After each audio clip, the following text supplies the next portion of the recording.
Graphic Policy Radio. This is your host, Ilana Levin, aka Twitter's Ilana Brooklyn, and we are a comics podcast. But today, I want to welcome everyone back to Beach City. We're here to talk about Steven Universe, the movie. Should you watch it? Of course. Is it a good introduction to the series for folks who hadn't tuned in before? Well, we'll discuss that in a moment. And then we're going to go into the deep spoilers and talk about our interpretations of this really rich series. Most recent is still, which is this movie, the Steven Universe, the movie that came out just a couple weeks back. And this is the big 2-hour movie that was aired on Cartoon Network, like a TV show, that was sort of functioned as the finale of the show. Even though it sounds like there might be additional Steven Universe coming in the future, but it had this sort of finale feeling to it. And this is a show that has changed television for the better. It really is a show that made television more inclusive. It really foregrounded the voices of non-binary folks, and it really foregrounded stories about conflict resolution and healing. And it was all soundtracked to some of the best original music on television, period. And joining me tonight, I have two new guests who are really, really perfect for this conversation. I'm joined by AriDy Nox. Ari is a Black femme storyteller and social activist with a variety of forward-thinking creative works under her/their belt, including the documentary Flawless Feminism, the sci-fi operetta Project Tiresias. Tiresias. I felt like I had my Greek stuff down, and I did not. And the dark comedy Joy is Dead, as well as others. Ari creates out of the vehement belief that creating a future in which marginalized people are free requires a radical imagination. Ari is a graduate of the Graduate Musical Theater Writing Program at Tisch School of Performing Arts at NYU and the beneficiary of the Musical Theater Factory Fellowship, where she's working on an afrofuturist musical named Metropolis. Hello. Hi, I'm so happy to be here. Yay! And I am also joined by Claudia Amenabar. Claudia is a social media producer, pop culture critic, and occasional audio fiction voice actor. You may know her from her embarrassing Tumblr URL from high school, Amphibia for President of Gallifrey, or because she tweets too much about either Star Wars or Rapunzel's Tangled adventure. She's on Twitter at Claudia Says. You may have seen her in a BuzzFeed listicle a couple of times. I just think randomly, I'm like, yeah, Claudia, famous on the internet. That's good. Welcome to the show. Thank you. I'm really happy to be here.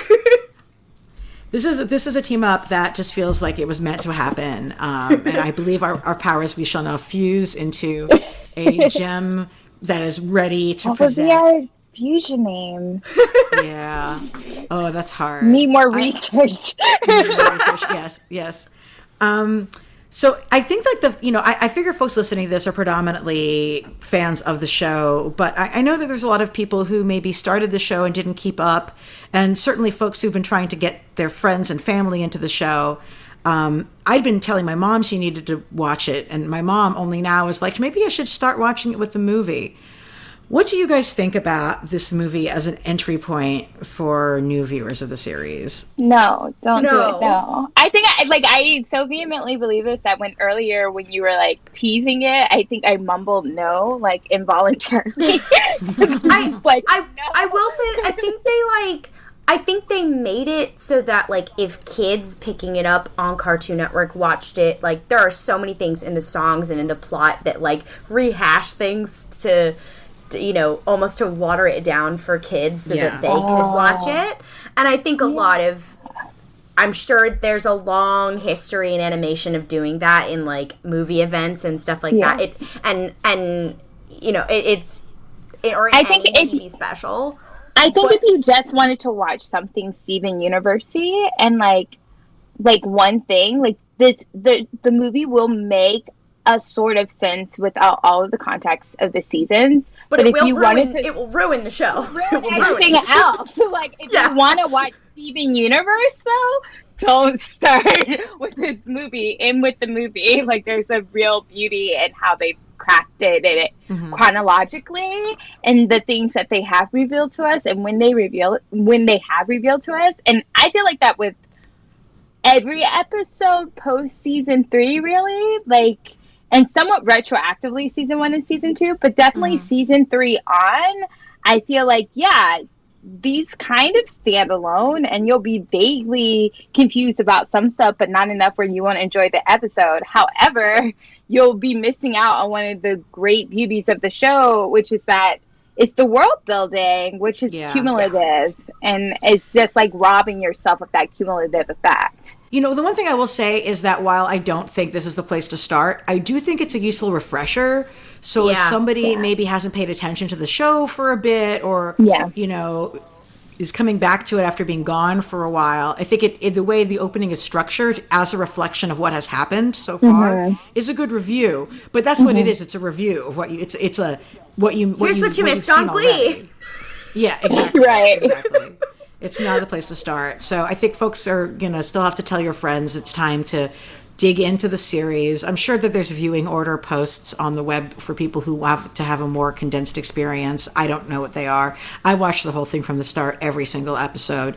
It's weird. It's weird because you can't even, like, my girlfriend is watching it for the first time, and I sing all the songs in the shower, and it's really hard. I have to think, like, oh shit, like, they don't know XYZ. Right. Spoilers begin now, folks. Can't I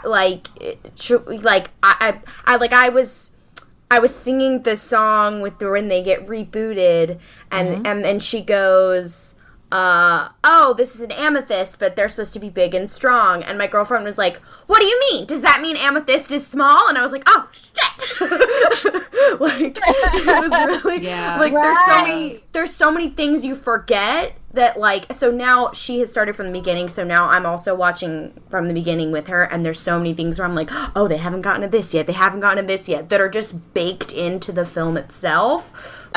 When we found out that, the rose secret, when we found out the pink diamond secret, I immediately, like, for some reason, everyone who I knew who watched Steven Universe was for some godforsaken reason behind on that season. And I picked one person that I was close to, and I was like, we are watching every episode you haven't watched until this, so I can scream at someone about this, because I can't withstand this alone. And they were just like, and that was like right before they did like that break before we came back. So it was like a horrible break, and no one was there to mourn with me, and I was like, no. So I ended up watching, I think, like, from very early on through, and then I was seeing all these like Easter eggs, and I guess not Easter eggs because they're backwards, like the way they were seeding stuff. They seed so many things. I was just watching season 1, and when they, you know, when he's getting old really fast in the one episode, and he says to Lars, he goes, you don't know what it'll feel like for all your friends to grow up around you. And I was like, oh shit. I was like, oh my god. Oh wow. I didn't even catch it. So of course I'm sitting there freaking out, and my girlfriend's like, what do you mean? I'm like, it's fine. Yeah. There's so many things that are baked in. Like, I'm stunned that they knew that was going to happen. Oh, with him they're so early on. Like, Holy Pearl. shit. Like, at one point, it's like all of Pearl episode. Stuff. Oh, yeah, but Pearl turns to Garnet at one point. It's like a throwaway line. And they're, like, coming back from a thing. It might have been, like, the Cat Fingers episode or something. And Pearl turns to Garnet and is like, well, they can't be earthquakes. It has to be something else. And you're like, oh, that's the cluster. Like, oh, my God. This is, like, 5th episode. Right. I was like, there's so many things that I didn't even catch. Yeah, and that you super couldn't catch. Like, how would you catch them? Like, except retroactively. Like, the Lars line... How are you supposed to, like, anticipate that? Well, I made this comparison as a way to, like, get my girlfriend to watch it, of there are a lot of things that if they are spoiled for you, you can still enjoy them.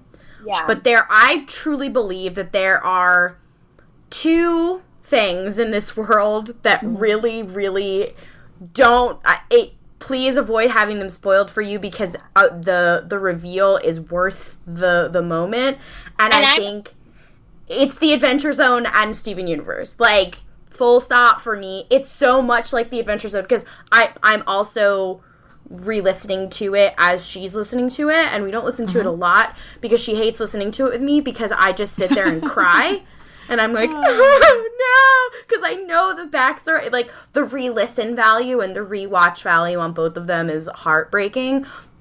Yeah, and it's like, and I say this as someone who deeply loves the show and also, like, is constantly ranting about how, like, perfect it is and how well planned it is.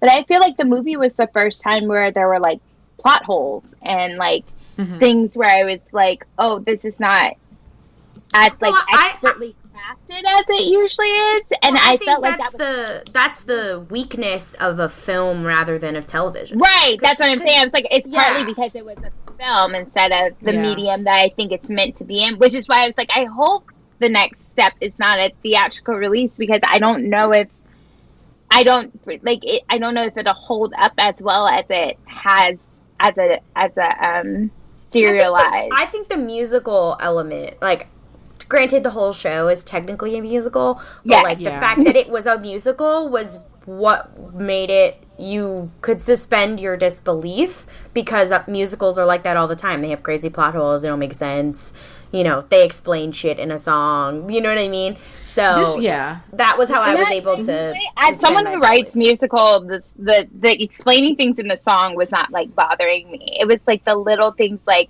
you know, like, where did she get the poison from? And also, like, I still don't know how the injector works. Like, I don't understand why destroying the injector was the goal and not getting rid of the poison. Like, I don't know which one was killing the earth. Like, there are little things that I usually don't leave Steven Universe confused about, that I was confused about in this movie. And I felt like it was because it was longer.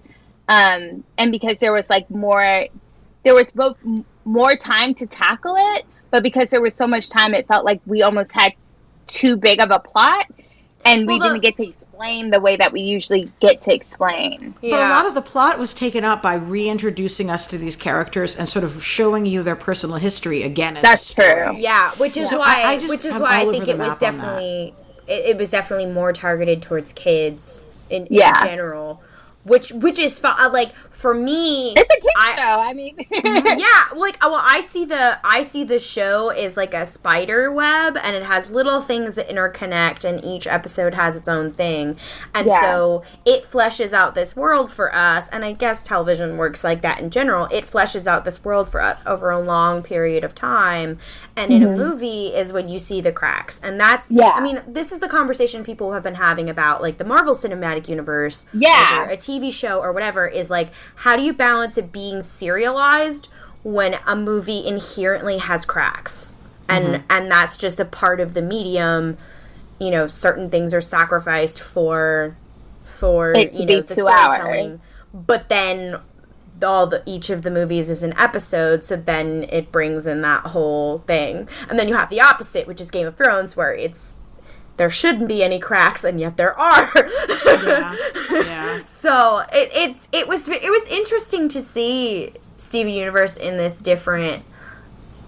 As a musical, I think it's gorgeous. As a musical, it's absolutely, like, we literally were working on my musical for my fellowship, because we had, like, some really tight deadlines coming up, and we had all these days planned to work, but that day we planned to work like 5 hours and then watch Steven Universe, because it's one of those shows that we sometimes just play in the background to, like, give us inspiration, because we're, like, playing with a lot of gender and like weird science, and it's a good inspiration for that. But we watched it, and that opening number happened, and we were like, yes, like, this real, like, what you're doing in this opening number is done so much in musical theater, and it's usually annoying, and how have you made it not annoying? Yes, this is beautiful. Yeah. I mean, I thought it was an amazing. The opening number is really just shows like the Broadway talent that the show's had. Yeah, and it's interesting because some of those folks. I mean, Estelle is a huge pop star and has been in the show since the beginning. Yeah. And Amy Mann had a throwaway, like, 2 lines that she sang in the 3rd episode of the show. She's another huge star. And it was really great when we started to have like Patti LuPone being on was a great way for me to be able to get some of my musical theater friends. Oh, I've been trying to get my mom to watch it. I was like, Patty's in it, Mom. She's in it. And she's like, well, she's in it a lot. And I'm like, she's really good. No, I mean, but it's amazing. She's tremendous. They brought her back way more than Patty's like into voice acting now because she's doing the Passenger List podcast. Kelly Marie Tran is starring in a new podcast by Lauren Shippen. Wow. It's really great. Colin Morgan from Merlin is in it, and Rob Benedict from Supernatural is in it, and Patti LuPone is in it, and it's starring Kelly Marie Tran, and it's by the creator of The Bright Sessions, Lauren, and I think the first 2 episodes just came out, and I was trying to pitch it to my mom because I was like, Patty's in it. Apparently she's living her best life voice acting because she's been killing it in Steven Universe. And she is doing this podcast now, and she's also in what's his name? Oh God, John Cameron Mitchell. His musical podcast, Anthem Homunculus. She's in that too. So I think Patty's just like loving voice acting right now. I think that's the deal, and I'm really liking it because she's just in all the things that I like. I'm not a big musicals person about contemporary musicals, but I love Patti LuPone, and these were names that I knew. And then they had the new voice actress come in to do Spinell, and I heard it. I was like, she's got to be a Broadway actor. I knew right away, she's and from, she is. Avenue Q, yeah. I recognized her voice immediately, but I couldn't remember who she was. I was like, I know this voice. This voice is very distinct. And with Patty, like, every time I see Yellow Diamond, I see Patty. Like, the way that Yellow Diamond even, like, is animated, it's very... like company. Yeah, who is that storyboard artist? That storyboard artist is watching. Well, you know, they don't like have scripts for Steven Universe. They just storyboard. So like that person is just part of all. Because I was like desperately looking for a script for Steven Universe so I could copy it. And I found like this whole article where they were like they don't do that. They only storyboard. So. Like, that person's involved in every part of it. That's wild. That's interesting. Is that I think with the cast is so diverse generationally and in terms of background, and I think that must be bringing so much to Lars is Filipino, Lars's voice actor is Filipino, and like it's like they're able to bring themselves to the story in those ways. Actually, I saw a tweet from the 2 composers about the number of musical collaborators that went in, not even just to the songs, but to just the score. They said, like, usually it's just the 2 of them, but for this, they brought in a ton of people, and they did a whole thread about it. I don't remember all the details, but they were talking about, like, the amount... I know Chance the Rapper. Ted Leo, from Ted Leo and the Pharmacists, is, like... a creative, like, he's like BFFs basically with Amy Mann. And so she, I guess, had gotten him into doing this. And he did the voice of Steg, A.E., Stephen, and Greg. Yeah, and he was amazing. His voice was so damn good. But the other thing is, like, he is a guy from a rock band. And I felt they really like the have rock songs, everybody in this. It's like, they got pop stars, they got Patti LuPone, they got rock stars, like... But because they do everything competently, and I think there's something about that, like, you don't feel like, oh, like, this is going to be a Broadway version of a rock star. It's like, Steg's song is that. Like, it's and I don't think that has always been the case with the show. So that's why I really feel like I really enjoy, like, Fly Like a Comet, even though, oh my God, the voice actor who does Steven's dad does not really have a voice for that kind of rock music. No. It's just like, I'm like, I want to do that, and I want to do it like as a rock song because I can do that. I sing, but like that, whatever.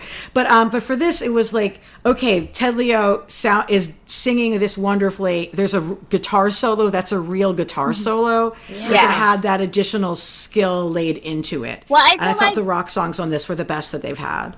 I do feel like Fly Like a Comet. Well, yeah, I agree that I do think that this is the best rock songs they've had. I do think part of the commentary with Fly with the Comet is like, this is why Greg never became a big star. Like this because he actually doesn't have the voice. Wow, we're really dragging on Greg today. Well, no, but he sells the song. It works for the personality. Yeah. And also it's not a commentary on Greg because like he does make thousands or like millions, however much money he makes rich, he makes it because he's an amazing song. It's a flashback. So like, but like that, his songs from when he was young sells because it's a good song. And then he manages this band where Sadie does have a voice, and Sadie does have like this wonderful personality and like character. So I think that it's part of the commentary of like, Greg would have made it if he had the voice. He doesn't. Like, because he was a one-man band, right? Yes, that also is a challenge. That's like the whole like metaphor. The metaphor is like you can like you do better when you have other people, and he was alone. And support. God, this show, it's like Shrek, it's got layers. Well, you know, one of the things that was the first thing that we were teased with the movie was the character design for Spinel, who became Spinel. So when I first saw the character design for her in the trailers, it really bugged me. It looked like she was from a different show. The character design was so different. It was super cartoony, and it really bugged me. It felt like it was from a different show. And then when they introduced her in the show, and you see her physical movement, and even before you see the flashback to how she was before she was traumatized and went evil, her motions, she's bouncing around like a Max Fleischer cartoon. She's drawn like an early animation cartoon, and that's she has the noodle arms. Did you see? And she has the face like Mickey Mouse. It's all very deliberate. She's from a different school of design, from a different time period, different style. Someone made a really good Tumblr post that was like, she doesn't look like Mickey Mouse. She looks like Mickey Mouse's predecessor, Oswald. Yeah, Oswald the Lucky Rabbit. Oswald the Lucky Rabbit, who is the one who's left behind. And I was like, oh my God, that's a deep cut. And it makes total sense, because as soon as I saw her, I was like, what does this look like? And there are certain shots that are at exact homage to like Steamboat Willie and stuff like that. Yeah. Because as soon as I saw it, I was like, oh, it's Steamboat Willie. And then other people were like, no, like there's actually, it's more of a reference to Oswald because she's the forgotten one. I was like, oh my God. Like, but also I was like, oh, is this a dig at Disney? Because I'm into it. I think it's more of a like, is that further commentary on like Homeworld and like how much like gyms look the way they look. Like Homeworld has that very Western ideology of like difference.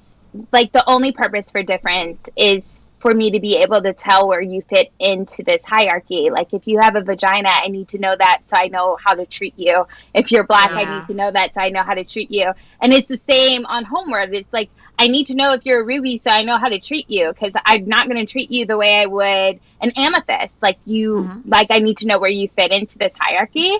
And Spinel is like so different from the rest of Homeworld because I think she's almost like singular. Like, are there too many other Spinels? Like, does anyone else get I think she's a toy. Well, she's a toy. Friend? Yeah. Like, they basically treat her as a toy, and she's designed and drawn like a toy. Like, and it's almost like she's a fake gem. Like, if all the gems are constructed, she's even further constructed. Like there's even more. They imply that, like, there are multiple, like, they're made only for entertainment. Like, she's the court jester. You know what I mean? Like, they imply that she's like, oh, a Spinel, like, you're so lucky, like, she's like a special toy, you know what I mean? And that they don't make very many. That they're rare, like that they're super rare, in the way that like Peridot kind of comments on pearls being like this signal of wealth. For them, Pearl to like even extrapolate on that and be like, oh, you're really lucky because these don't like get made, like. So, like, I think, that throwback of design is really emphasized, you know, even gems, like, in a world where everyone is made to order, this is even more made to order. Yeah. Her villain song is just one of the greatest villain songs. Oh, I sing it every day in the shower. Every day. The best friend song? The other friends. Oh my God, when she showed up, I was just like, I don't know who this is, but I'm on her side. As soon as the song started, I was like, and that's going in the sing-along playlist. I don't even know all the words yet. Yeah. I remember I was watching and I was like, first of all, it's a bop. And second of all, the tremendous feat of acting that's in it, like the choices, you're like, oh, this is some meaty acting right here. You're like, oh. I feel like when she does her... Oh, I'm sorry. No, the one thing that did strike me about it on re-listening is, like, musically, it sounds like the most traditional Broadway song of the bunch. Yeah, exactly. But it's actually not played with an orchestra. So like, they have orchestra doing a lot of the songs here, and I'm a sucker for orchestra. And I love how thoroughly robust the soundtrack is. It's not just songs. There's actual score behind so much of the movie. But it was interesting that song, even though it's the most traditionally Broadway-y sounding of the songs, that it didn't have like a full strings arrangement. I don't know. I actually think that the part of the reason why why it doesn't have a full orchestra, even though it's steep Broadway, is because of the type of musical song it is. It's definitely it's like a patter song, right? Well, it's not a patter song, no. But because if Vanilla was our protagonist, this would be her I Want song. Like, it's a song that specifically so that we get to know the character. And those don't always have full orchestra because it's actually more about the actors. It's more exposition too. It's more exposition, but like I'm trying to think of like good. Okay, has anyone seen Next to Normal? Non-musical. I haven't seen it in a long time. Sorry, if it's not from the 70s, okay, I haven't. I'm trying to. It's like that's an ensemble song, so that doesn't really work. I was gonna say Skid Row from Little Shop of Horrors, but that one's a little more. But it's actually like in Little Shop of Horrors, the song about the trees. The song where at the end where it's green, the music is a little more simple. That's like a good I Want song, even though it still has full orchestra. Yeah, but it's not as like big as. Well, I mean, I think the example would be like Corner of the Sky, and Corner of the Sky still is orchestra, but it's not. It's not as complex. That's a perfect example. Behind it. What I saw in that song was like a traditional like Disney movie villain song of like it is this because is most one of those are I Want songs. they're I Want songs given to the villain, and it's a very specific thing that Disney does a lot. Mm-hmm. And as soon as it reminded me of Friends on the Other Side from Princess and the Frog, which is one of my favorite Disney movies. And I mean, not because just Friends, but like there's a couple songs, like, you know, it's like kind of like a Be Prepared kind of song, because they're also usually in the beginning. Because they're like, I'm the villain, I'm evil. You know what I mean? And I want you to know, this being Steven Universe, you know, it's going to all just be deconstructed through it. I mean, I think that's one of the questions is like, people coming into this were wondering, is this going to be, or we all were wondering, like, is this going to be another case in which Steven is able to, where the villain is someone who's traumatized and Steven is able to help see them through that trauma or transform it in some way. I mean, that's what the show. Yeah, that's what the show does. I actually think what the movie does really well, and this is why I like. Some people were like, "I felt like the movie is an ending," and I was like, "I felt like the end of last season felt like an ending to me," and I was like, "How are you going to undo this?" And then I felt like the film actually did that really well, because the whole point of the film is there are no like endings. That's not how like life works. Yeah, and like actually, you could always re-enter Steven's life, and eventually there's going to be a storyline there, because that's how life works. And we have to assume that Steven is living life. Is a mess. Rose is a mess, but also just like life in general doesn't. Like, if Steven's not dead, then Steven has a story. It might not be as interesting a story sometimes, but there's always a story for you to watch. And I feel like the film really really drove that home. But what it particularly drove home, which I was glad it did, was like, shut up about this show being we sing a song and the problem is solved. One, we don't do that. Like, look at the fact that White Diamond is still calling people inferior beings. Like, we're very deliberate about the fact that it takes time for you to become a better person. Like, we're not pretending that that's true. Also, yes, it is true. Like, when Spinell comes in, it's like, you can't fix all the problems with a song. It's like, Yes, I died. I almost died. Because that was my thought. I was like, wait, so he sang the song, we're good, we're whatever. And then she's like, you can't just solve it with a song. And I was like, oh, they just dragged themselves. Oh my God. Right. I was like, and I felt like that was a direct call out to everyone who was like, oh, we're just going to get a villain and they're going to sing a song and it's fixed. And I really felt like it was Rebecca Sugar and also just like the whole team being like, yes, because it's a kid's show. This is something I was going to say, are we going to dig into? Because obviously, Steven Universe, because it's one of those shows that's never on, has some of the worst discourse on the internet. So I've seen some truly heinous takes. And there's been a lot of discourse about how the ending of the show and the movie has this uncomfortable thing of how, like, the diamonds are oppressors and now they're just, like, fun aunts that are kind of insulting sometimes. And how it deals with, That's like... fair.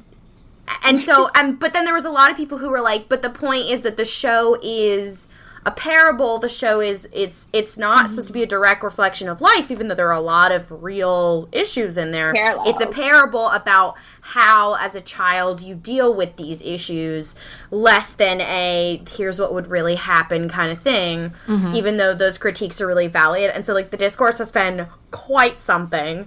But, yeah, that was something that I wanted to kind of talk about, of, like, I think you mentioned this in your last episode about the finale of, like, the other gems, they're, like, still scared of the diamonds because they've done bad things to them. And, it's kind of a thing about how there's, structural trauma and stuff like that.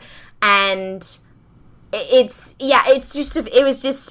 it was interesting to see how it was handled in the movie, and then how people talked about it, and then for people to be like, well, that's a part of what the show is. It's that paradox of, like, this is a serious issue. I also think it's, like, I also deeply believe it's fair. Like, and I say this a lot about other shows that are not Steven Universe, who do the whole, like, in a real world, like, white people and men, etc., are not going to stop abusing us out of nowhere. That's just not going to happen. And my answer to that is always, like, this is not a real world. Like, that's the point. It's a fantasy. It's an escapist fantasy. Even if it's not a fantasy, it's fictional. Like, it's deeply fictional. And so the excuses that we sometimes use for, like, oh, this character is this deeply abusive because in real life they would be deeply abusive, sometimes irk me, because sometimes for the narrative that makes sense. And other times I'm like, okay, but you didn't have to do this because they're actually not real. They're not a real person. They don't have that nuance. They don't have that lived experience. They're crafted. And I think Steven Universe does this wonderful inversion of that, of, like, if our world is not real and I actually have control of a huge colonizing force, then what would happen if they actually decolonize? And you have this 2 years of them actively decolonizing. And the answer is they become fun aunts. Fun, vaguely racist, not completely aunts who have successfully stopped killing people, stopped colonizing planets, freed all of their people. You were talking about how they actively decolonize, and it's something I never really thought about, but, like, at the beginning of the song, of the movie, where he's like, okay, great, keep doing that, keep working. I feel like that's favorite lines. It's such a revolutionary message of, this is going to be work that you have to do for the rest of your life. And also, you're supposed to, there's no reward for this. Like, the reward isn't that I come live with you and be your reminder of Rose and be nice to you to reward you for doing everything I told you to do. I told you to do everything I told you to do because you're fucking colonizers. Stop it. The other thing about, like, there's a whole thing in Steven Universe about, like, what is sentience, what is having emotions, whatever, because they all realize that that's an option. And what Steven is saying to the diamonds is basically in the movie, and he said before, is, like, what comes with that is dealing with the consequences of your actions. Like, it's not just all hunky-dory. And because he's had to deal with that, and now he basically has to teach every fucking gem he comes across that it's dealing with the bad stuff too, and a constant work. And it's every gem kind of doing the surprised Pikachu face of, like, oh. Well, I mean, if I think, That's beautiful. Because actually, he had to do that to Pearl, too. Because Pearl was like... He had to do it to everyone who, like, I think even to Garnet to an extent. The only person he didn't really have to do it to is Amethyst, because Amethyst is also an Earthling and has never... Well, she kind of had to do it to herself. I mean, of, like... Because she ran away, and then, she kind of worked it out herself. You know what I mean? Which is what Stephen did. Like, Stephen had to have his own growing point. Yeah. But I think they both can do that because, and it speaks to socialization, they both can do that because they didn't spend hundreds of years being socialized into this hierarchy and this very rigid social structure. They don't have anything to really unlearn. They just have to learn. And so they can go off by themselves and learn. What Stephen really does is, like, you have to unlearn. Unlearn now. These are things you can learn. That was wild when he had to have, not only did Garnet have to do it, but Garnet had to do it, and Ruby and Sapphire had to do it. Yeah. Like, one of the I mean, I think one of the big political things that also stood out for me from this was, Stephen begins this movie feeling like he's accomplished what he needed to accomplish. Now we're in happily ever after. It begins now, and we can just, like, enjoy our lives. And it's like, no, the struggle is never actually over. And it's important that he is able to take time and spend time with his family and not just completely, like, give his life to the struggle. But it doesn't just end. So it sort of reminded me, like, all those people who thought that they could stop showing up at protests because Obama got elected. Yeah. And it was like, no, that's not how it works. Even if Obama told you don't have to come protesting anymore, and he, like, took down his organizing program, we actually have to still stay organizing, and we have to stay active, or else Trump happens. So I actually saw it from more of I like that. I didn't see it because when I initially saw it, I saw it as a coming of age thing of, like, the initial one. The initial one is, like, if we're going to put it in the way of, like, books, like, the initial one is, like, a children's story of coming of age, the Harry Potter, the whatever. And then the movie is where we almost get into YA territory of, like, of being a teenager, which is reckoning with, I've already done so much work to figure out who I am, and I'm not even really finished of doing that yet, but now I'm realizing what being an adult is, and that's hard. Because he's like, I've done all the work, and that's how you feel when you're a teenager. You're like, I know who I am. And then you realize, like, all the other shit that comes with that as an adult, and that's why being a teenager is hard. And that's kind of him at the end, where he's just like, I guess it's never gonna end, and he's like, He's, like, not that happy, and you're like, oh, he's a teenager now. I mean, other than his voice, which is, it's super wild that they let him use his normal voice, but, like, it's very much a really teen story, and it actually reminds me of, I read the Percy Jackson books still, and the books grow up with the readers, and the initial books are for kids, and then the later books, and now they're still going, are YA and young adult, and it grows up, Stephen grows up with you. He, like, and much like how those books grow up with you, of, like, how the goal of the story changes. That before he's finding himself, and now he has to find himself what that means as an adult. And I think also, I mean, there's also the literal element of this for Stephen is he didn't think he could grow up for a long time. Which, shout out to that Sailor Moon reference, because that is Chibiusa through and through. I see you, entire SU team. But, like, what was the Sailor Moon thing? I'm not literate in the Sailor Moon. So her daughter, who for a couple seasons basically... Her daughter shows up because she goes into the past and hangs out with her mother and all her friends in the past when they're teenagers. And her daughter, like, they've gotten to a point in the future where, like, because of the power of the silver crystal, whatever, like, they, grow up and then they stay that age for a very long time. And the thing about her is, like, she's stuck. She's stuck as a little girl, and she's been like that for a really long time. And she wants to grow up, and she wants to become a Sailor Scout, and that's what she's like, I want to train and whatever. And she wants to be beautiful like her mother. A lot of this is implied, but I've also read the manga and stuff like that. And it very much reminded me of Steven Universe, of how he wants to grow up. He wants to fight with the rest of them, and he's stuck, and he doesn't know why, and it's a psychological thing. It's not a magic thing. I think it's connected to the magic. And I think as sort of bridging of those, it also feels like it's really emphasizing how circular life is, but it's like especially Steven's life is like, even that the whole show is that we have to go into the circle of everyone's lives and like start from the beginning and restart. We literally have to do that, but that his whole lesson is about change, and it's like that all the lessons you've learned, you can't just like suddenly forget them because you reach the goal that you were learning those lessons for. Like you're still gonna need them for other struggles. Which which to say that bridges back to you, it's to the whole movement thing. It's like I felt like that does happen in movements sometimes, where we're like, oh, we learned that we have to be flexible and that we have to get that it's really effective to get numbers in this way, and that this works and that this works, and then we reach our goal. The random goal being like getting Obama elected. We reach that goal, and then we're like, oh, we don't need these lessons anymore. Yeah. And then something happens, and it was like, what were the lessons? What? One of the things that I loved is like having the Bismuth in her role in this. She's the person who comes in and sings. I love Uzo. Like, yes. Shout out to her voice, by the way. When she sang "We Are the Crystal Gems," I was like, nice. She's amazing.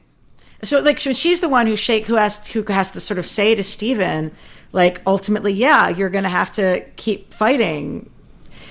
She's the one who wakes him up when he keeps going back to, here we are in the future and it's wrong. And she's like, yes, it is wrong. And you have to keep working. Well, that's what happened to her. That's what happened to her, because she woke up and the future was wrong. And I think that's something that she had already, because she got frozen in the middle of it. And then she woke up and the future was incredibly different than she expected it to be. All her friends are gone. Everyone and her leader is gone, and her leader betrayed her. Betrayed her. And I think she's already been through that. Actually happened, and I really love the Gemtown and just seeing gems integrating into Earth and like building their own community on Earth for the gems who, I guess these are predominantly a lot of the gems who've been formerly corrupted and are now being healed. And people who seem like they just wanted to move. Yeah, like all the rebels who were hanging out with our rebel captain. Yeah. With Lars. Lars in space. And I was so happy just seeing our giant fluorite, everyone's polyamorous grandma, just like sitting there having a donut with like all 8 of her partners, just being like gigantic. Well, and that was the other cool thing, like they do this on purpose, but like all the like the diversity of the gems in Little Homeworld and how they all look different and all that kind of thing. Like, it was just so beautiful to see. I was like, oh man, I'm gonna cry. Wasn't Jasper in there? Or there was just another I didn't see her. That's one of my open questions, is what is happening with Jasper? I didn't see Jasper, and I feel like that she's definitely gonna show up in the next season. I'd love to see him now deal with things that are not related to just his mother's crimes. I want to see a process in Gemtown and like look at like what reintegrating people, like is like, and like having the humans also come to terms with the gems' role in the history of the country. And like, I really, Ari, when you said that you felt like the season 5 finale actually was a good ending and then the movie reopened everything, like I really think that you nailed it. You really nailed it. I mean, it's the Force Awakens. Like, it's the Force Awakens of Steven Universe. While they may be similar, they have their own flaws. Like, I still really enjoyed it. And, like, there's been a lot of talk about, like, what does the sequel series mean? And, like, Star Wars. I like to compare them because they're both space opera, but they're so very different. Space opera, yes. Because space opera about growing up. Yeah, and Steven Universe is... it's about a space war, but it's about with a positive thing on life. And the thesis in Star Wars is such a pessimist thing that, like, no matter what happens, no matter what magic there is in this world, there will always be pointless war. And the thing about, I've talked about this a lot, about the sequel series in Star Wars, of, like, the end of the first 6 movies, it was supposed to have hope of, like, they actually did it, and they didn't expect that to happen, and, like, this endless cycle of war actually does have an end. And then when they reopened the scab, and then they were like, oh, and by the way, your favorite character's kid is a fascist, and there's neo-Nazis, and everything's terrible again, and Princess Leia has to, like, get back on the wagon. It's such a pessimistic thing to see. And that's kind of how I felt about the Steven Universe movie. I'm like, I really like this, but also I'm very sad. Yeah. It was actually the inverse for me because, like, I've talked about this with a couple other people, and I, like, deeply believe this. I think one of the most interesting things to me ideologically, because I am a nerd, about Steven Universe is like that, because half of Steven's lineage, like Elise Stevens' matrilineal lineage, is literally only one ancestor. He has this incredible ability to, like, actually psychically communicate with his ancestors that, like, most people can't do because you have more than one ancestor. And so, like, just having that like the Avatar. It's like the Avatar. It's like the Avatar, but with the Avatar, it's that, like, you have this lineage of really strong ancestors who have created a very intentional spiritual link to you. With Steven, it's like you have only one, like, and she lives in your stomach, and so, like, so and she committed war crimes. Well, she committed war crimes, but the thing is, like, if we think about particularly, like, white people's ancestral lineage, that most white people's ancestors have committed many war crimes or have been complicit in war crimes. And so the tricky thing about it is, like, you don't have that direct link. How are you going to grapple with all the war crimes all of your ancestors have ever committed? And this is even true, like, for African American people, because even though it's, like, forced, you have ancestors who committed war crimes on your ancestors. So, like, it's very complicated and weird to deal with that ancestral lineage. Steven Universe simplifies that by giving him one ancestor who has committed war crimes, and thus he can actually grapple with what that means in a real way that addresses it. Because, like, in Star Wars, you can't address it, and also they don't try to. Like, that was the wild thing, I think, about The Last Jedi. Obviously, we won't get into this too much, but, like, that where Luke Skywalker, I think that's why so many people were so uncomfortable with it, was where Luke Skywalker grapples with the bad things and the wrong things that the Jedi did, and people didn't like seeing that shit. Like, he said, he's like, they were wrong. They were wrong. And that, to me, that was my favorite part of the movie. It's not my favorite Star Wars movie, but that was my favorite part of the movie, where he goes, much like Steven, he knew nothing about his lineage. He had no one to teach him. He had to go figure it the fuck out himself, and then they were wrong.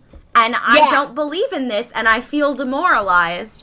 And I feel like healing, that's how healing comes. And, like, for me, the fun thing of the film was that Steven has been doing this for so long now. Like, Steven has assumably been doing this for 4 years, that when, yet again, the ancestral baggage comes up, this time he can be like, I can't believe Mom. No, I totally believe Mom did that. Okay, that was such an amazing line. That was such an amazing line. I totally believe that. And let's just skip to the part where we work through the trauma that my ancestor is responsible for and push on. And I'm like, that's the only thing that descendants of colonizers can do. Like, all you can do is, like, yes, I know. Okay, how do we push through this? It's going to be messy. It's going to be hard. And I really love that Steven Universe gives us, like, a working, like, place to watch that happen in real time. And that it can be simple because you only have the one. Like, you don't have, like, and you have one that you can directly trace. You're like, oh, it's definitely Rose. It's always Rose. No, my favorite meme was the one, you know, the girl who's, like, in the TikTok who's trying to test the kombucha, and someone edited Steven's hair onto her, and then it was like Steven, when he heard that it was Rose, and he was like, like, he was like, yep, that's on track. And I was like, why was that so It's funny because for a while Steven Universe hasn't been funny, and I've been rewatching the earlier episodes, and I'm like, oh, this show's funny. Yeah, it was hilarious, and then they got very heavy. Yeah, and the movie got back to that. There's so many moments where I just cracked up laughing. Where I was like, oh my god. Like, it used to be really funny. Like, it was structured almost like... Because he was way more innocent. I feel like the humor in this one was really, a lot of it was in the songs and in small moments. Yeah. And it's like sort of like, it's funny in the context of the story. Like, I mean, and it's not even like a haha funny sometimes. It's like a funny. Diamond's singing about, Steven, he's always putting others first. And it's like funny, the moment of like, because that's always going to be great. It's like, it's not always great. Which is another reason why you cannot watch this without having seen the series, or else it doesn't clock. It's like, not funny. It's literally not funny in the same. Like that line, for example, it's not funny because you have to sit with the 3 seasons where we just think Rose is great to the 3 seasons where we find out Rose is the literal worst, and to like this movie where it's like, okay, we're at a solid medium ground where we can agree that Rose did some really great stuff and it's also the literal worst. Yeah, well, heroes are complicated. Like, and I appreciate that this is giving the space for there to be like a revolutionary leader who did things that were important and essential and then also abused her followers. Yes. That is not something I've ever heard of in real life before. So she's just like, yeah, she's just straight up, that's real. Right. And even before she had followers, that she was completely and totally complicit in this system. And she's a tourist, right? She's sort of a tourist in social change. Well, and that all she wanted was, I want a colony because it's fun. And I want my own planet. I want my own army. It's like... No, she's like, Mommy, I want it now. Like from Willy Wonka. Oh, what was that? Someone made that meme. Wait, speaking of that whole thing, like, if there's one thing crazier than Star Wars conspiracy theories, it's Steven Universe conspiracy theories. And the fact that the craziest one ended up being the plot was wild. Like, I saw those conspiracy theories about Pink Diamond for years, and I was like, that's crazy. And then, much like Kurosami, where you were kind of like, hey, wait, are they gay? Like, around the last season, you kind of got close and you were like, wait a minute, right? Is this real? You're like, wait, is this the crack theory I've been seeing on YouTube for 3 years? Like, is this happening? Yeah. And then it happened. I was like, what the hell? Like for a second, because I was like, okay, so like she got all these people killed because she couldn't stand up to her parents. Are you kidding me? That was my thing. Like, a lot of her other actions I could chalk up to a person who was abused, a person who was brainwashed and was trying to figure their shit out, a person who makes mistakes. The part where she started the whole war. You start a war. Just because and pretends to be someone else. And it must have been lies to everyone that they would kill a planet. But I'm like, I'm like, she must have felt so abused that she, for some reason, thought that her death wouldn't result in that kind of mass violence from her family, which blows my mind. And like to live with that guilt, I think must have been really like soul crushing to have to live with that type of guilt, which is, I think, part of the reason why she wanted to be able to change so much and to like actually live and grow and become different, because like you can't stay in stasis if like part of your stasis is that kind of guilt.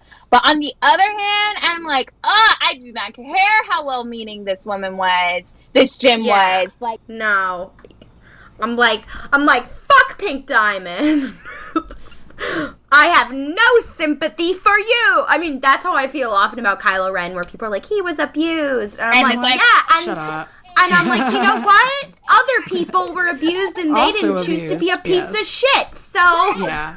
No. And it's sort of like, right, it's a question, like, you know, and of course you're like, you have emotional damage and trauma from it, but like, are you processing it the way like Lapis did, or are you processing it the way like Kylo Ren does? There's like a big, there's a big difference. The planet too. So, yup. just drown everyone.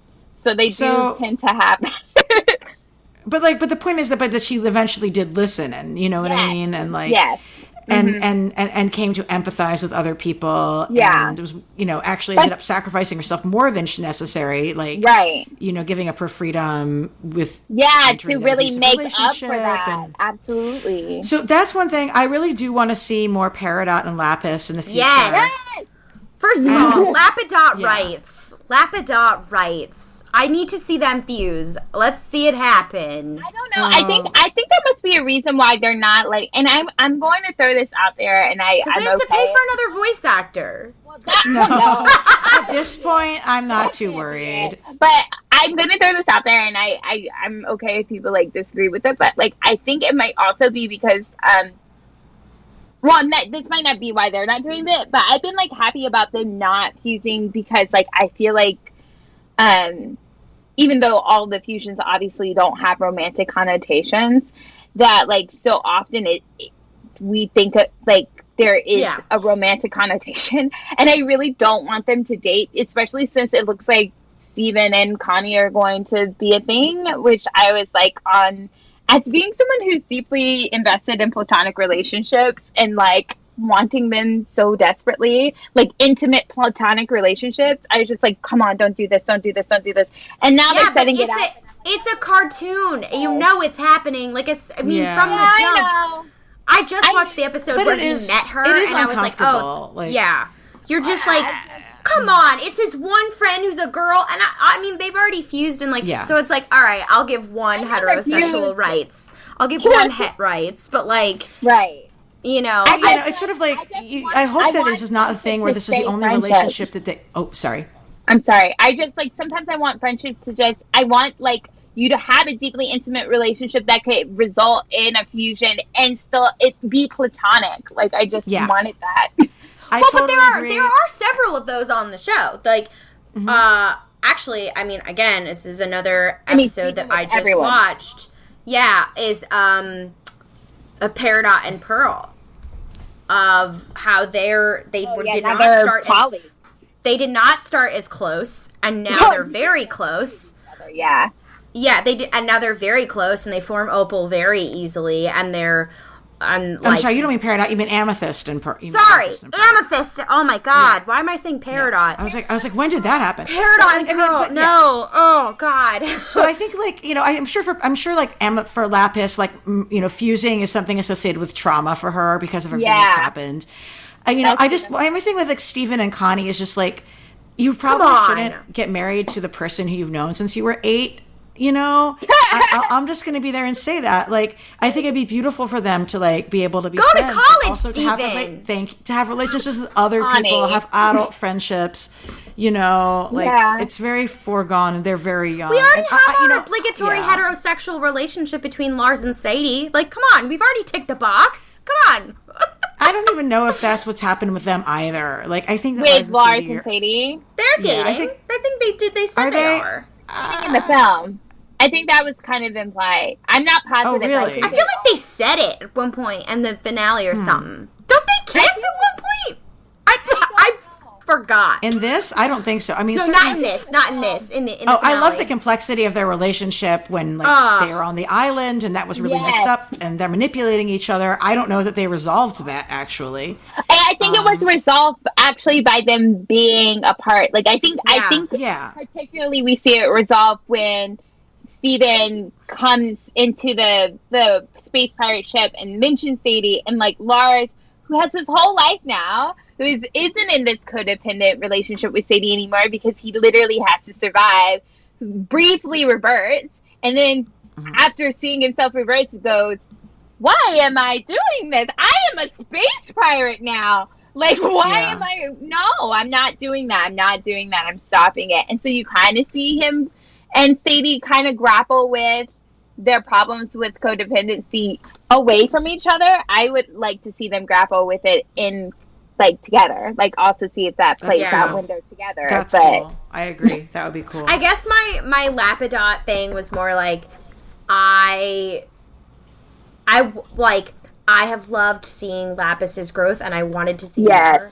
And I would love to see Lapis get to the point where she's comfortable with enough with herself that she can fuse with someone, even if it's only one person, because that would mean that she's feeling better, and because I just want the best for her.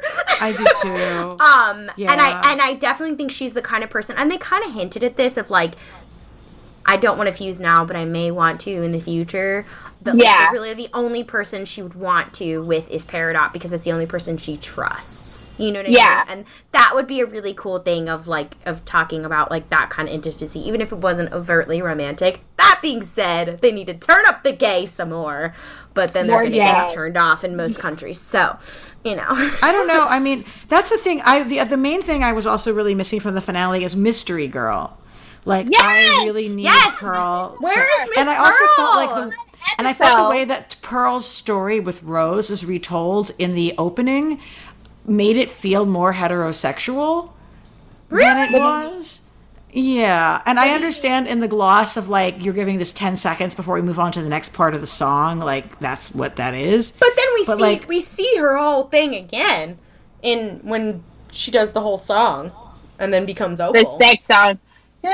Together, independent together. That song. Yeah, that song was really great. When they do that whole scene of like Steven and Greg have to fuse to help Pearl have her gay awakening again. Yes. I mean, that's the other thing. It was so brilliant to have her accidentally get imprinted on Greg, because it makes it so uncomfortable. It's like so much more uncomfortable that it's a man. Greg's like, had this is exactly what we don't want. Greg is such a good guy, right? Like, Greg is someone who just deeply understands how terrible that is. And is going to work his damnedest to make that not be the thing. Greg is like dropped in a group of lesbians. And he's like, and all the lesbians like have all these like issues, and he's just like, oh no, like it. And now he's like friends with the ex, and now he's just like, I don't know what to do with this. It's like if there's a real brainwashing is happening, instead of like even being like briefly like, oh, at least Pearl likes me more now, is immediately like, Pearl would hate this, oh my god, make it stop, like we can't he knows exactly how much this is kill me when she wakes up. This is not my beautiful Pearl, this is not my like he understands how terrible that in particular is, and like I appreciated how they portrayed that through it. I think also they implied at the beginning, because Pearl is hanging out with Greg, that they have become much closer friends, and much better friends. And I think that helps. I think the other big musical one where he becomes a millionaire, and they had that brief moment. But that's where they realize they have an issue that they have to work through that doesn't necessarily heal it. Like, I do think that this is like, but now I think they really are friends. Like, I think they're very close. I think and are friends. I felt like that was the beginning of that, though, because I feel like Greg the whole time was like, we are in a poly relationship. It does not feel like you are consensually here. I can't make you leave it, though. I'm not leaving. But we're in a poly relationship, and then Rose like leaves, and it's like, you're mad at me for your girlfriend being poly, and I don't know what to do about that. I'm never going to know what to do about that. And then that episode in particular is like, Steven, I've been trying to convince her to stop being mad that Rose was poly forever. And then finally, like, Pearl is like, oh, she was poly, wasn't she? And it's like, oh, great. Now we actually can, like, move forward.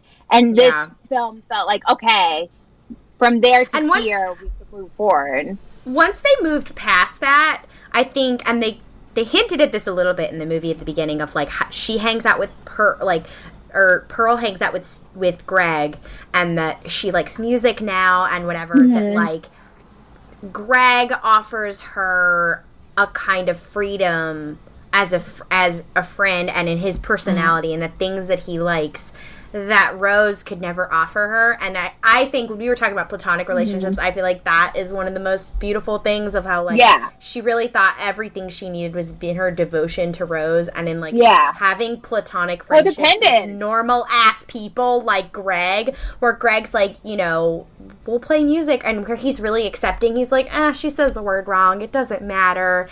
And how, like, she revels in that, and all the things about that make Greg are things that work for the affirm Pearl's new personality, and that's kind of I kind of think that's what that relationship is hinting towards. It's also and kind of ridiculous how many codependent people Pink Diamond attracts. Well, she attracted all. She attracted all of them. That was that's kind of what people like that are like. Yeah, like was pretty codependent for some of that relationship. And so I'm just like, why do you attract so many codependent and then get so upset like when they become too codependent? Yeah. It is definitely a feature of her personality. Yeah. I want to get to one listener question, and I think we should probably wrap. But okay. Oh wow. So a listener question. She doesn't get a lot to do in the movie, but shows up in the big finale number. Do you think the creative team has more to say with Connie or not? So he was wondering what we thought about the future for Connie, how important, or what we think the team might be thinking about using with Connie in the future. Sometimes I feel like they don't actually know. Sometimes I feel like they don't actually know what to do with Connie. I feel like sometimes they know what to do with Connie when Stevani's going to show up. But often I feel like they don't actually know what to do with Connie. Yeah. And so while I want her to show up more because she's one of my favorite characters, it's hard for me to know if that's going to happen. Well, and that's been kind of the weird tone shift also, because sometimes they really gear them towards being close platonic friends, and then sometimes they really gear them towards, they're going to get together. Romantic interest. And they vacillate wildly between the two of them. It's also still not knowing what to do with Connie, though. That's still, Connie in relationship to Steven. But I think that's the part of it of they don't even know what her relationship to Steven is. That's fair. I felt like the most effective Connie episodes was when Connie was learning how to use the sword because she had real anxiety about her planet being invaded. And where we see her relationship with Pearl. I think the best way they could flesh her out is her relationships with other characters other than Steven would be great. I think she has the moment with Garnet also, the song, right? And then when she starts to have anxiety about slashing out and what is it with the meditation episode, which was really gorgeous. Well, because she gets her vision back when she doesn't know how to deal with that with her parents and all that kind of stuff. And I feel like those were the best Connie episodes, and those were the times where you saw her personality really come out. I want to see her. I want to see her interact with Amethyst. I want to see her interact with Lapis. I want to see in the city. I know Connie's not actually from the city, but I would like to see her interact with the mayor and with the people who own the pizza shop and with Keep It Weird dude. I was just to see Connie do more over this.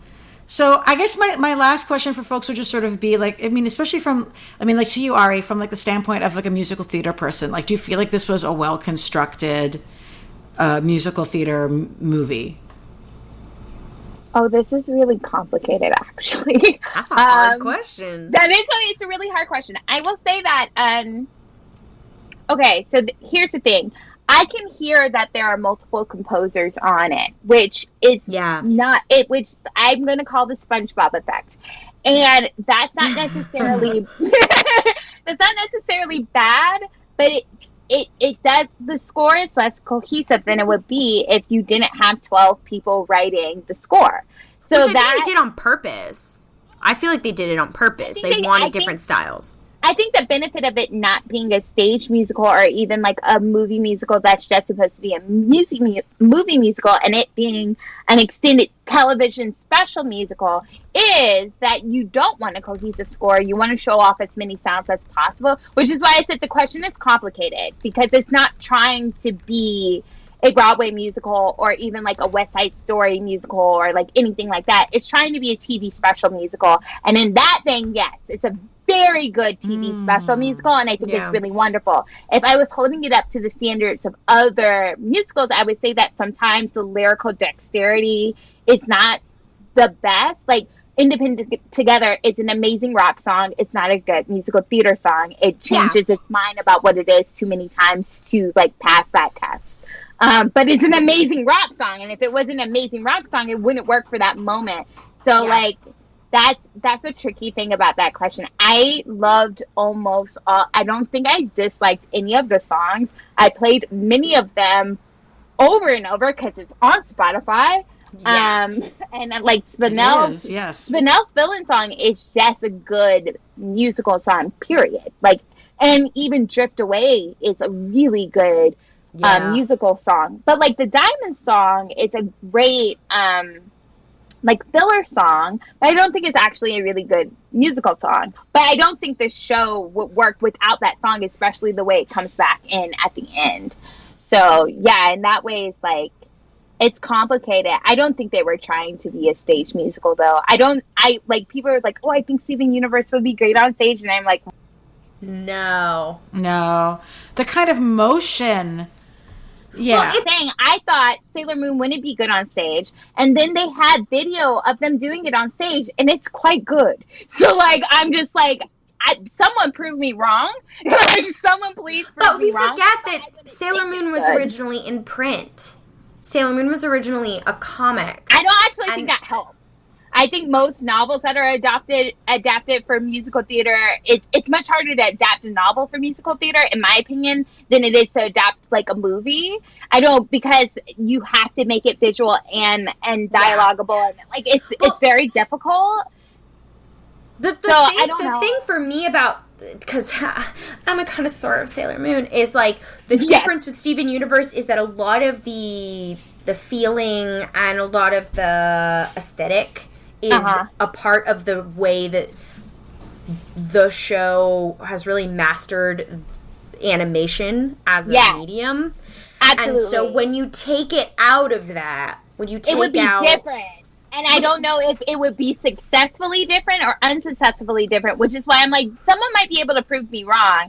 I feel like it would be unsuccessfully different, but, someone might be able to make it successfully different. I don't know. But to that point, like, because, like you said, it's so dependent on the animation, the way that it works as a musical is just going to be different, because so much of the emotion and storytelling isn't in the voice or the lyrics or the songs themselves, even though it does some amazing storytelling through the songs themselves. It's really through the animation. Yeah.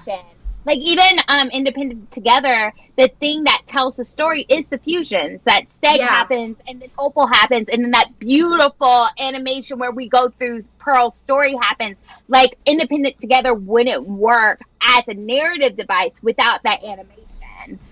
I'm gonna put my plug in here. I'm gonna be on my bullshit. You gotta watch the Tangled series. That's all I'm gonna say. Because the Tangled series is much like Steven Universe.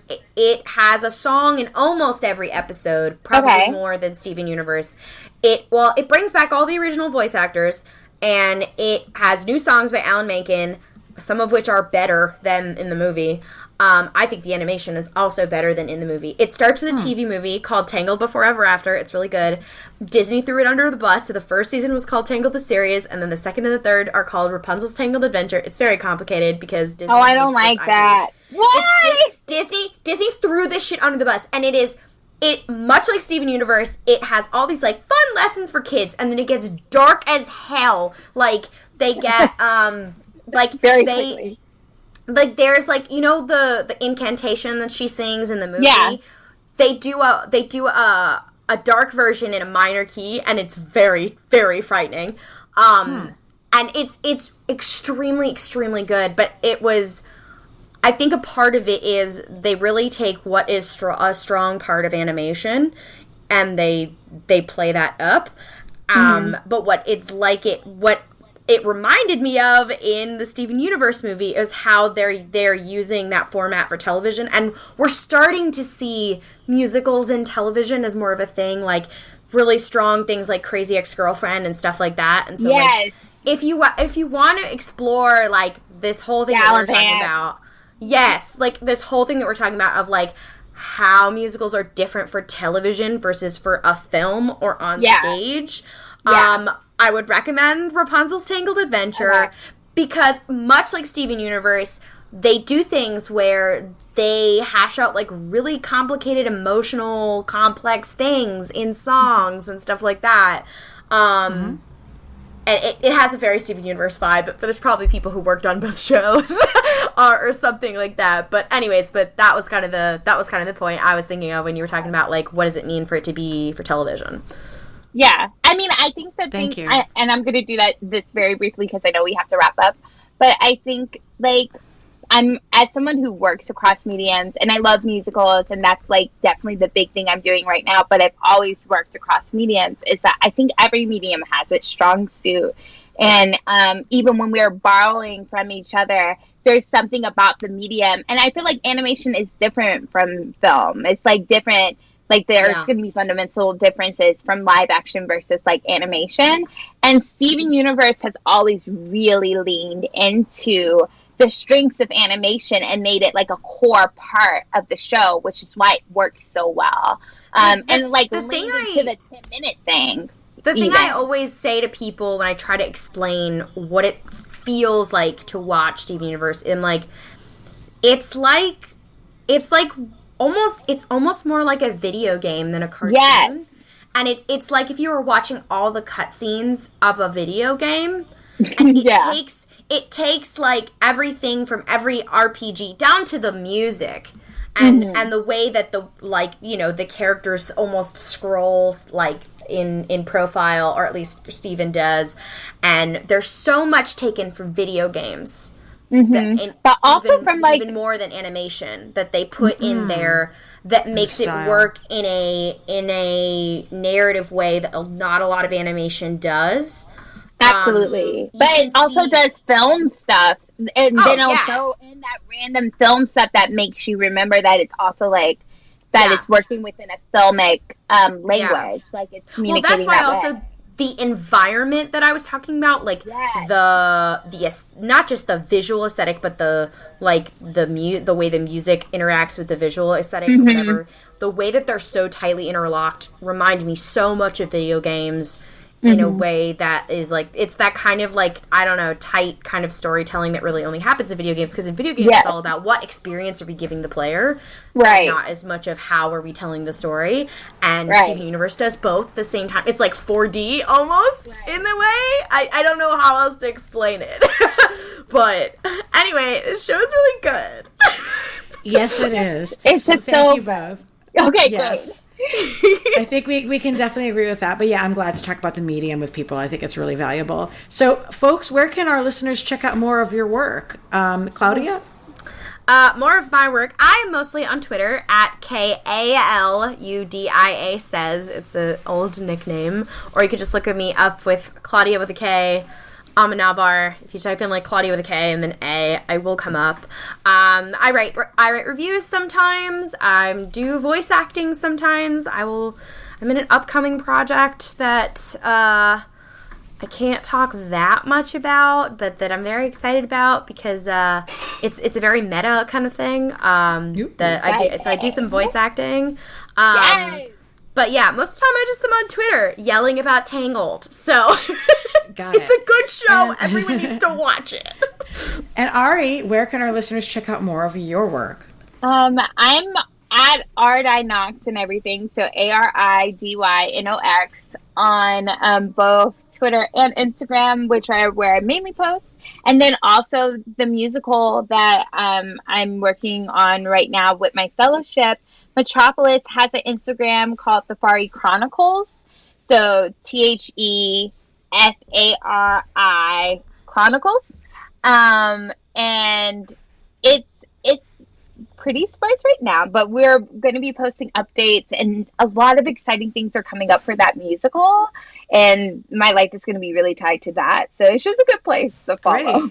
Great. I'm excited to follow them both. And as for me, I'm on Twitter as ELANA_Brooklyn. That's Ilana Brooklyn.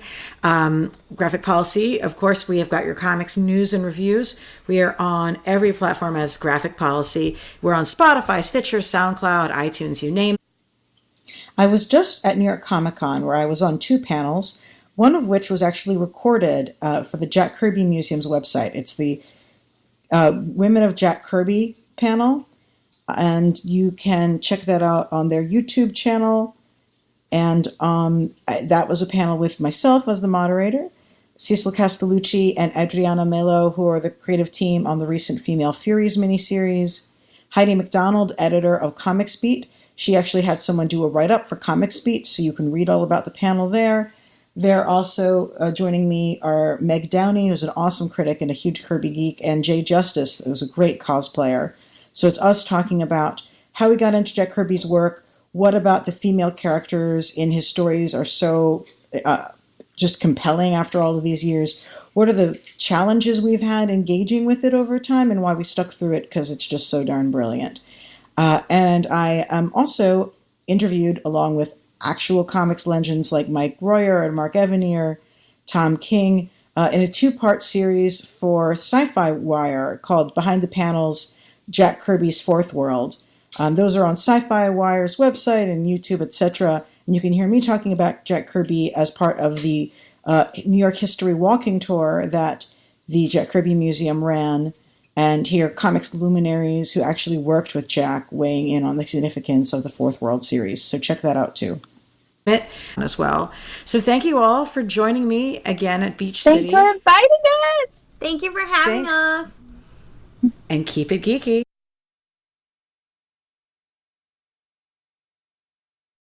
Hey, thanks for watching the previous video from Graphic Policy Television. Just by watching, you help support our site. Thank you so much. Now, if you're watching these videos, you probably care about geeky things like movies, television, comic books, toys, games, video games, you name it. You can go and subscribe right now to our YouTube channel to stay in touch and catch all the new videos, or check out our website at graphicpolicy.com. There's a nice link on this end of the video. But as always, thank you for watching. Keep on rocking and keep it geeky.